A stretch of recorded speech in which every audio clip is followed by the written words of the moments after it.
Baik, assalamualaikum warahmatullahi wabarakatuh. Waalaikumsalam warahmatullahi wabarakatuh. Fokus sekarang di sana. Duduk siap, mulai. A'udzubillahi minasyaitonir rajim. Bismillahirrahmanirrahim. Baik, apa kabarnya? Alhamdulillah, luar biasa, tetap semangat. Allahu Akbar. Yes. Baik, pada kegiatan hari ini, Ibu akan menyampaikan materi tentang hidup bersama alam, tentang ekosistem. Sebelumnya, ada tujuan pelajaran yang harus sampai capai. Yang pertama, menganalisis komponen biotik dan abiotik dalam suatu ekosistem. Yang kedua, mengetahui peran komponen dalam suatu ekosistem. Dan yang terakhir, menganalisis keterkaitan dan hubungan yang terjadi antar komponen pada suatu ekosistem. Nah, adapun kegiatan hari ini, nanti setelah aku pelajari tentang ekosistem, selanjutnya Ibu akan memberi sebuah evaluasi kepada kalian semua yang mana untuk mengukur kemampuan sampean sudah mencapai tujuan belajarnya apa belum. Are you ready?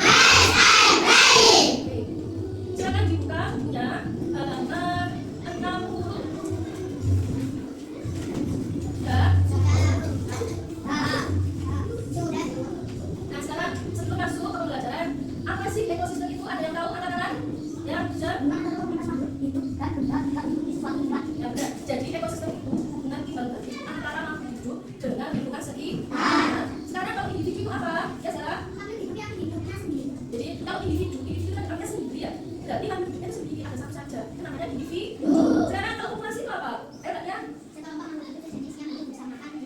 Nah, benar sekali. Jadi kalau populasi itu sekumpulan makhluk hidup yang sejenis, yang sejenis saja itu namanya populasi. Ya. Jadi kalau individu itu hanya satu jenis, ya, hanya satu aja. Tapi kalau populasi sekumpulan makhluk hidup yang sejenis, jadi contohnya di sini para siswa kelas 3 itu populasi. Kemudian kalau siswa kelas tangga itu namanya individu populasi. Individu, benar? Tapi kalau siswa kelas 3 namanya populasi. Selanjutnya di dalam ekosistem itu ada dua komponen, yaitu komponen biotik dan komponen abiotik. Nah, siapa yang tahu apa itu komponen biotik? Mas Noel? Sip. Jadi kalau komponen biotik itu elemen dari makhluk hidup. Jadi yang bisa bernafas, bergerak, berkembang biak itu namanya biotik. Kalau sekarang komponen abiotik siapa yang bisa menjelaskan? Mbak Ufia silakan.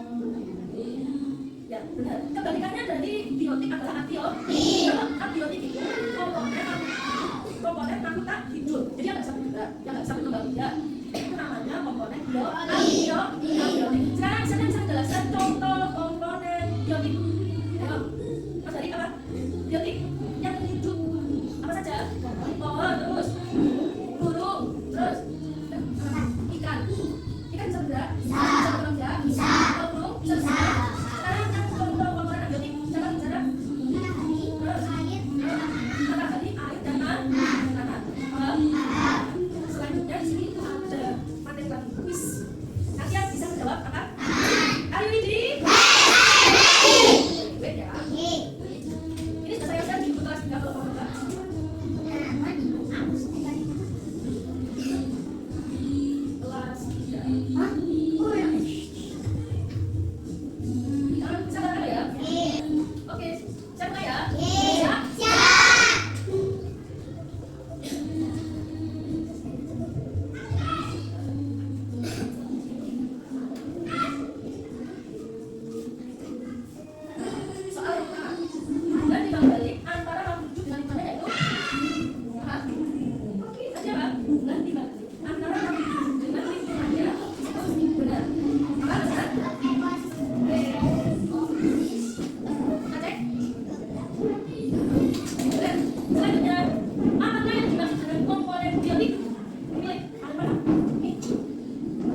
Tapi total dari Kasih.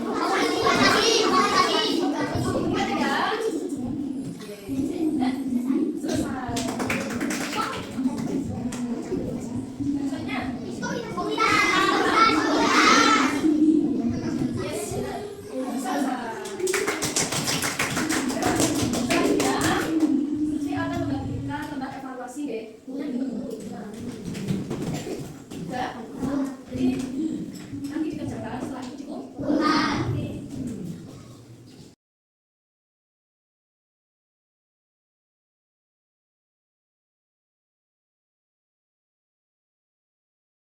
Baik, silakan dikerjakan sendiri-sendiri. Nggak boleh terkena nanti setelah itu kumpulkan siap. Waktunya sampai sini cukup. Ya, selamat kerjakan.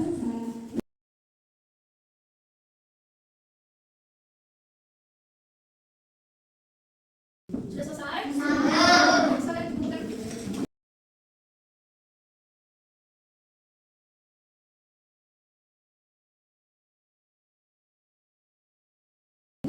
Bagaimana apakah ada yang belum paham? Ya. Jadi akan simpulkan pelajaran ini nanti kita belajar tentang ekosistem dalam dan timbal balik antara makhluk hidup dan lingkungan sekitar. Kemudian komponen dari ekosistem ada berapa? Ada dua. Apa aja? Kalau biologi itu terdiri dari kalau biologi terdiri dari ya. Sekarang ibu tanya dari pembelajaran hari ini senang apa enggak? Siapa enggak? Baik, kalau sudah paham semuanya, oke, nanti untuk tugasnya ibu share di grup. Jadi nanti linknya ini ya sudah ibu share di kelas 3 di grup. Silakan dipelajari berulang. Jadi nanti ini deadline-nya seminggu ya, deadline-nya seminggu. Jadi ada kesempatan waktu banyak buat kalian untuk belajar ekosistem. Jadi kalau masih salah diulang lagi. Saya harap ya semuanya